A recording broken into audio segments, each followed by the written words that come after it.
작년 4월 새롭게 태어난 병아리를 보면서 기뻐했던 기억이 새록새록 되살아나면서 얼마 전에 알 품기 시작한 어미닭을 보면서 참 마음에 희망을 가졌습니다. 야, 또 새끼가 태어나겠구나. 그래서 먹이도 조금 더 신경을 써줬습니다. 그런데 지난주 생각지도 않은 사건이 벌어졌습니다.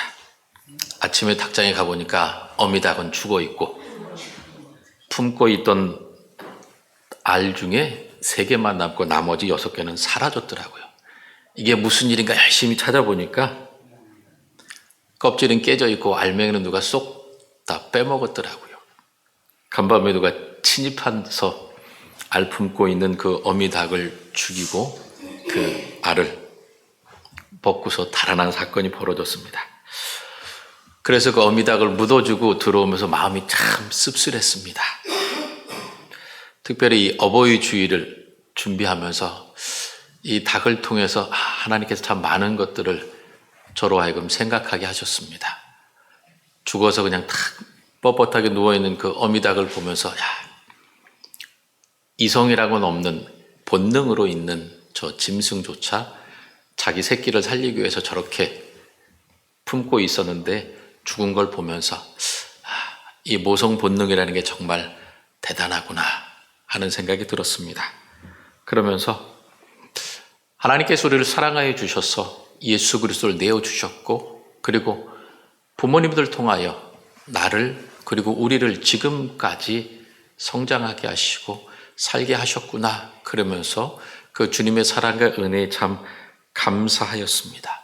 그리고 제 자신을 돌아보면서 파평교회 목사로서 정말 정성을 다해서 모든 것을 다하여 섬기고 사랑하고 있느냐라고 제 마음에 하나님께서 큰 가르침을 경고의 음성을 들려주셨습니다.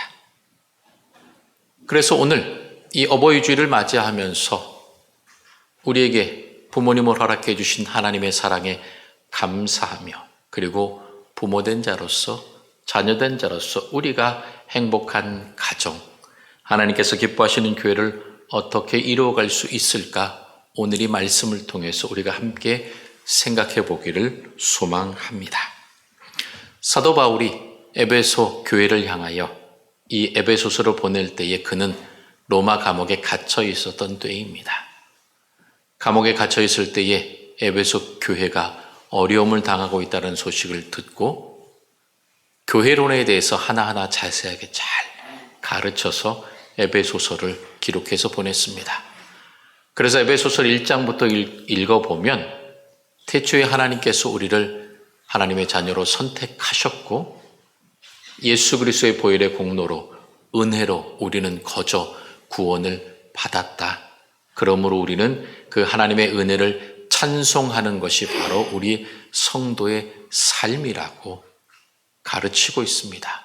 그러면서 교회에 대하여 교회는 예수 그리스도를 머리로 하고 우리 모든 성도들이 한 지체가 되어 한 몸을 이룬 가족과도 마찬가지다라고 교회를 설명하고 있습니다.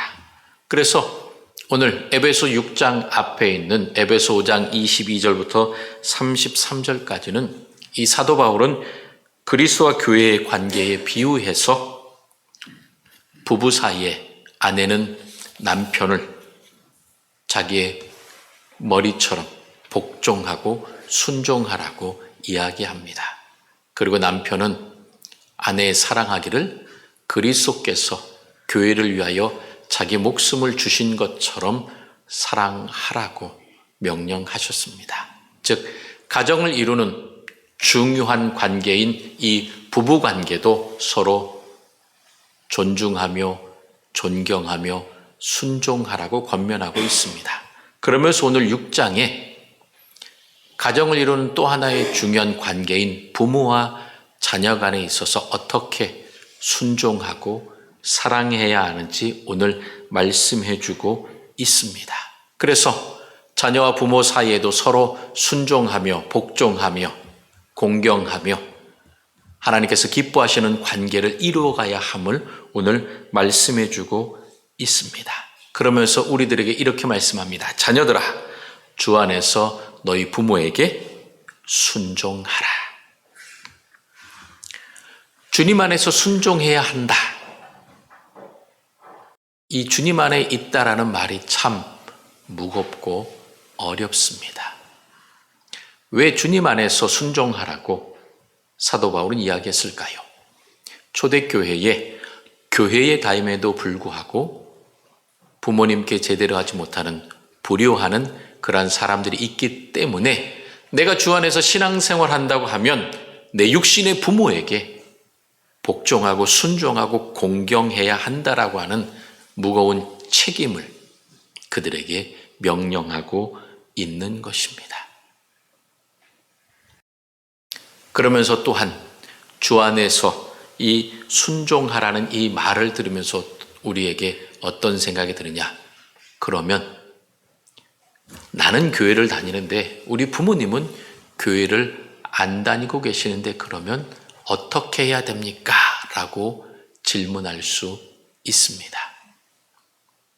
이 주 안에서 순종하라고 하는 이 말에는 그렇다고 해서 부모님께 거부하고 부모님을 무시하라는 말이 아닙니다. 주 안에서 순종하라는 말, 특별히 이 믿음과 그리고 부모 순종이 서로 충돌하게 될 때에 믿음의 사람들은 하나님 앞에 기도하면서 그 말과 행동에 있어서 더 조심하고 주의해야 한다라는 것입니다. 즉 부모님의 마음을 상하게 하는 그러한 말로 내 신앙의 절대성과 위대성이 더 높다라고 이야기하며 서로 충돌을 일으키지 말라는 것입니다. 즉 믿음 생활, 신앙 생활에 대한 부분들에 있어서 부모님께 충분히 설명하고 그리고 서로 존중하면서 존경하면서 아름다운 관계 속에서 말 속에서 부모님께 순종하고 사랑하고 존경하는 모습을 보여야 한다는 것입니다. 그래서 이 신앙적인 절대성을 훼손하라는 말이 아니라 내가 갖는 이 신앙의 절대성에 대해서 부모님께 설명하면서 하나님께서 나를 사랑하여 주셔서 부모님을 통하여 이처럼 태어나게 하셨고 지금까지 살게 하셔서 나는 부모님 사랑합니다. 감사합니다. 그러므로 내 신앙에 대한 믿음의 부분들을 부모님 인정해 주시면 감사하겠습니다라고 융통성 있게 그리고 지혜롭게 덕스럽게 부모님의 순종하며 공경하는 마음을 보여주어야 한다라고 하는 것입니다. 무조건 다툼과 분쟁을 일으키라는 것은 아닙니다. 또한 믿음의 자녀로서 부모님이 신앙생활하지 않으면 가장 마음속에 갖고 있는 안타까움이 무엇입니까? 우리 부모님이 예수 믿고 구원받아야 할 텐데 부모님의 구원을 위해서 내가 어떤 말을 하고 어떤 행동을 하느냐 그것은 더 하나님 앞에 조심스럽고 주의해야 하는 일입니다. 예수 믿는다고 하면서 부모의 사랑도 모르고 부모님께 함부로 하고 불효하더냐라고 이야기하면 여러분 뭐라고 대답하시겠습니까? 그러므로 믿음의 사람들에게 있어서 부모 공경이라고 하는 것은 더 어렵고 무거운 일인 것입니다. 그러면 이렇게 이야기하는 사람도 있습니다. 물론 내게 오는 자는 자기 부모를 미워하지 아니하면 능히 나의 제자가 되지 못할 것이다 라고 하는 누가복음 14장의 말씀을 이야기하는 사람도 있습니다. 그리고 하나님의 나라를 위하여 부모를 버린 자는 금생에 여러 배를 받고 내생에 영생을 받을 것이다 라고는 이 누가복음 18장의 말씀을 들이대면서 이르기 때문에 또 마태복음에 내가 세상에 화평을 주러 온 것이 아니라 검을 주러 왔다라고 하는 이 말씀을 갖고서 부모님은 신앙생활하지 않으면 부모님과 우리는 다투고 싸워야 한다라고 하는 강경하게 이야기하는 사람들도 있습니다. 이런 말 속에서 과연 우리는 어떻게 해야 할까요?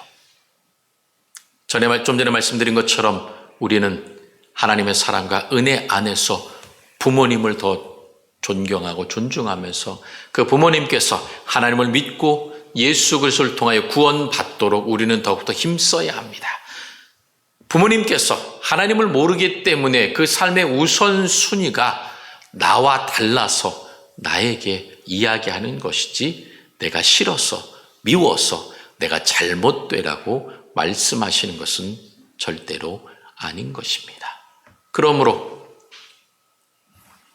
부모님께서 예수 믿고 구원받게 하는 것, 그것이 가장 큰 효도요, 부모님에 대한 큰 사랑과 공경임을 우리는 잊지 말아야 합니다. 그러므로 그 부모님에 대하여 사랑과 공경의 마음을 갖고 늘 순종하면서 우리들의 말과 행동에 있어서 조심하며 주의해야 한다는 것입니다. 자녀들은 마땅히 부모에게 순종해야 합니다. 그래서 1절에 부모에게 순종하라, 이것이 옳으니라 라고 하나님은 우리에게 말씀하셨습니다. 이것은 옳으니라, 옳다라고 하는 것은 상당히 강력한 표현입니다. 즉 이것이 하나님의 성품에 어울린다, 하나님의 공의와 맞는 것이다 라고 하는 뜻입니다. 부모님께 순종하는 것, 이것이 하나님의 공의요, 하나님의 성품에 맞는 것이요, 하나님께서 원하시는 것이라는 겁니다. 그래서 부모님께 순종하는 것, 이것이 하나님께서 우리들에게 주신 율법에 어울린다는 것입니다. 하나님께서 우리에게 주신 율법 중에 대표적인 게 10계명입니다. 그 10계명 중에 5계명이 무엇입니까? 내 부모를 공경하라는 것입니다. 즉 인간과의 관계에 있어서 가장 먼저 주신 계명이 내 부모를 공경하라는 것입니다. 즉 부모님께 내 모든 최우선순위를, 가치를 두라는 것입니다. 부모님에 대한 사랑, 부모님에 대한 감사, 그리고 부모님에 대하여 내 모든 마음을 표현하는 것이 꼭 필요하다는 것입니다. 왜 그렇습니까? 여러분이 이제 봄에 여러분 가정에 보게 되면 화단에나 밭에나 논에 보면 많은 것들을 심었습니다. 뿌렸습니다. 그런데 그 자라나는 잡초를 뽑지 않으면 그대로 내려버리면 어떻습니까? 내가 원하는 결과를 얻을 수 없습니다. 그러므로 자라나는 잡초나 원하지 않는 것들은 끊임없이 뽑아내야 합니다. 관심과 애정을 갖고 돌봐야 합니다. 우리들의 가정, 그리고 부모님과 자녀들과 우리 가족들과의 관계에 있어서도 마찬가지입니다. 하나님께서 우리 가정이라고 하는 아름다운 화원에 아름다운 사랑과 기쁨과 은혜와 감사와 축복의 꽃과 아름다운 향기가 만발하기를 여러분 원하십니까? 그러면 여러분의 가정에서 부모님과 그리고 형제와 이웃들과 모든 친척들과 그 사이에서 끊임없는 노력과 관심이 필요합니다. 우리 안에 뿌려진 미움, 다툼, 시기, 질투, 이러한 것들을 하나하나 세심하게 다 뽑아내야 합니다. 불평과 원망이 아니라 사랑과 감사와 기쁨의 고백이 우리들에게 있어야 합니다. 그래야 우리 가정 안에, 그리고 이 교회 공동체 안에 아름다운 믿음의 꽃이, 사랑과 섬김의 꽃이, 귀한 생명 구원의 열매가 하나하나 맺어지게 되는 것입니다. 하나님께서 믿음의 사람들을 교회 공동체 안에 한 가족이라고. 예수 그리스도를 머리로 두고 예수 그리스도 그 주님의 몸된 교회의 지체로서 너희가 각각 붙어 있는 살아있는 공동체 가족임을 우리들에게 분명히 말씀해 주셨기 때문입니다. 여러분, 가족은 어떻습니까? 미우나 고우나 내 가족입니다. 아무리 사고치고 아무리 싸우고 내 마음을 아프게 해도 내 가족이기 때문에 버릴 수 없습니다. 관계를 끊을 수 없습니다. 그러므로 그 가족, 그 하나 안에서 서로를 사랑하고 그리고 서로에 대한 배려와 축복과 사랑이 풍성히 넘쳐나와야 합니다. 그러므로 그만큼 우리는 이 중요하다는 사실을 깨닫고 가족들 간에 특별히 부모에게 순종하면서 공경하면서 감사와 기쁨의 고백을 드려야 하는 것입니다. 이 공경하다라는 말은 무엇입니까? 더 가치를 둔다는 것입니다. 즉 부모님을 공경한다는 것은 부모님께 조금이라도 더 우선순위를 둔다는 것입니다. 보통 팔이 안으로 굽는다고 내 편안함과 내 즐거움과 내 입에 들어갈 것을 먼저 생각하기가 쉽습니다. 그러나 부모를 공경하라는 것은 내가 뭘 먹기 전에 부모님께서 식사를 하셨는지 그리고 이 좋은 것을 보면서 부모님이 이것을 드시면 좋겠다라고 생각하면서 그 부모님을 먼저 생각하는 그 마음, 부모님께 먼저 가치를 두는 것, 그것이 바로 공경이요 사랑이요 하나님께서 우리들에게 원하시는 길임을 우리들에게 말씀해 주고 있습니다. 이 부모를 공경하는 것이 바로 하나님을 사랑하는 것과 맞닿아 있습니다. 십계명에 하나님을 가장 우선하고 그 하나님을 사랑하라고, 그래서 나 외에 다른 신을 내게 두지 말라고 십계명 제1 계명에 말씀하셨습니다.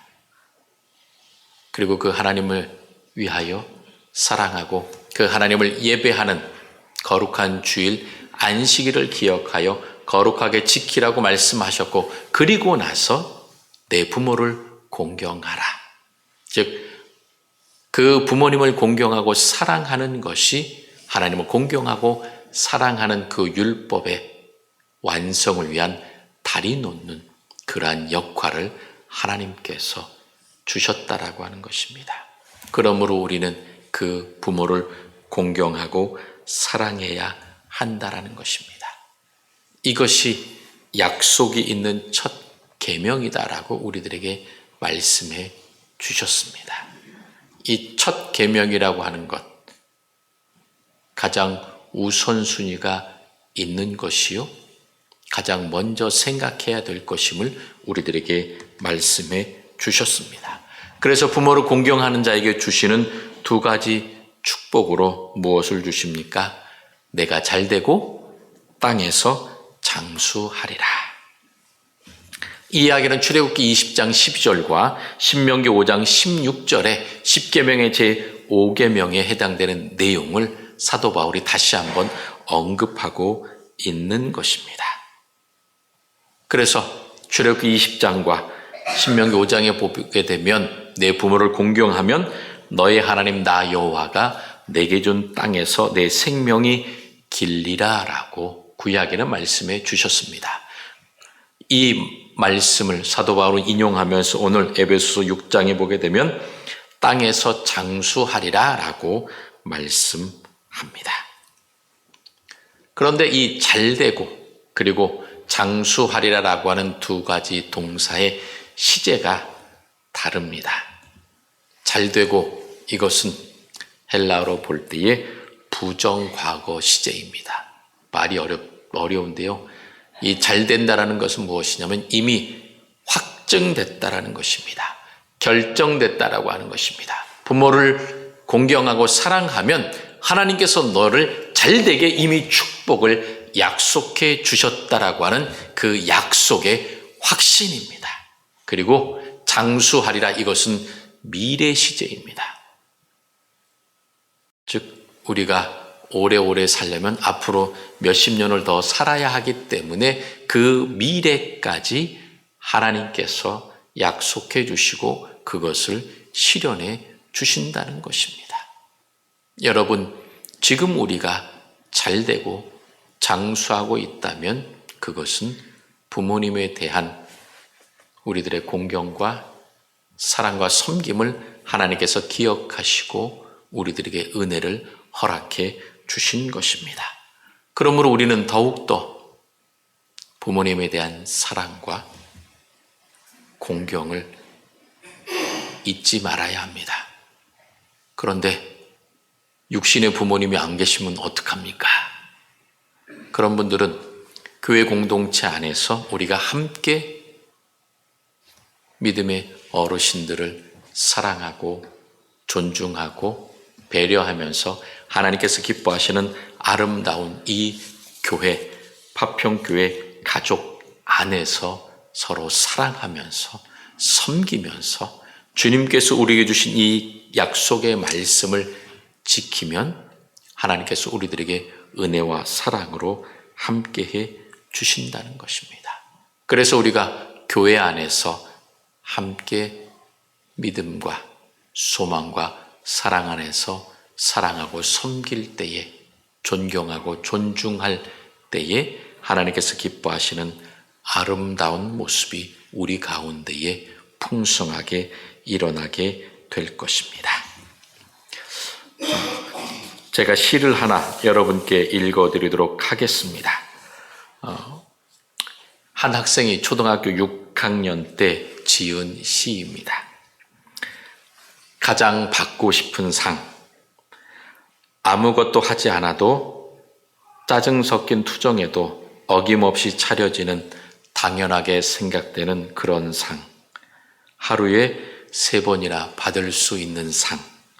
아침상, 점심상, 저녁상. 받아도 감사하다는 말 한마디 안 해도 되는 그런 상. 그때는 왜 몰랐을까? 그때는 왜 못 보았을까? 그 상을 내시던 주름진 엄마의 손을 그때는 왜 잡아주지 못했을까? 감사하다는 말 한마디 꺼내지 못했을까? 그동안 숨겨놨던 말, 이제는 받지 못할 상 앞에 앉아 홀로 되뇌어 봅니다. 엄마 사랑해요. 엄마 고마웠어요. 엄마 편히 쉬세요. 세상에서 가장 받고 싶은 엄마 상, 이제는 받을 수 없어요. 이제 제가 엄마에게 상을 차려 드릴게요. 엄마가 좋아했던 반찬들로만 한가득 담을게요. 하지만 아직도 그리운 엄마의 밥상, 이제 다시 못 받을 세상에서 가장 받고 싶은 울 엄마의 얼굴. 초등학교 6학년 아이가 지은 시입니다. 엄마가 암으로 일찍 세상을 떠났기 때문에 그 어머니가 차려준 밥상을 그리워하면서 쓴 이 이슬이라고 한 학생이 지은 시입니다. 벌써 이 시를 지은 학생이 올해 20살이 되었을 겁니다. 꽤 오래전에 지었던 시입니다. 여러분, 이 시를 듣고 어떤 생각이 드십니까? 저는 이 시를 읽고서 마음이 참 뭉클했습니다.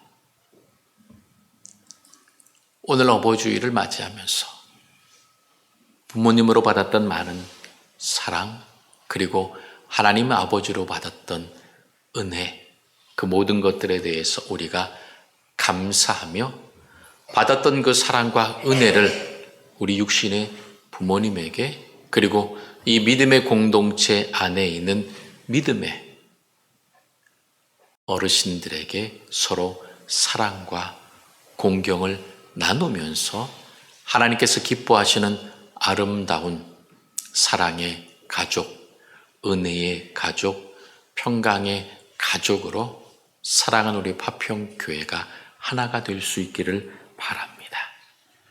하나님께서 우리에게 주신 가정의 소중함, 부모님의 그 소중함을 늘 기억하면서 서로에 대한 감사와 사랑의 표현을 더 자주 하십시오. 부모님에게, 자녀에게, 그리고 가족들에게. 그럴 때에 하나님께서 우리의 가족 안에, 교회 공동체 안에 큰 평안함과 기쁨으로 함께해 주실 것입니다. 서로 존중하고 배려하고 사랑하면서 감사의 고백을 드릴 때에 하나님께서 기뻐하시는 축복의 가정으로, 은혜의 가정으로, 평강의 가정으로 우리 가족들을 하나님께서 붙잡아 주실 것입니다. 그리고 그러한 가정들이 모인 우리 파평교회는 하나님께서 기뻐하시는 아름다운 천국 가정을 이루는 귀한 축복의 공동체로 서게 될 것입니다. 이러한 풍성한 은혜 가운데에 하나님께서 기뻐하시는 가정, 축복의 사람들, 은혜의 사람들로 날마다 세워지시기를 주님의 이름으로 축원합니다.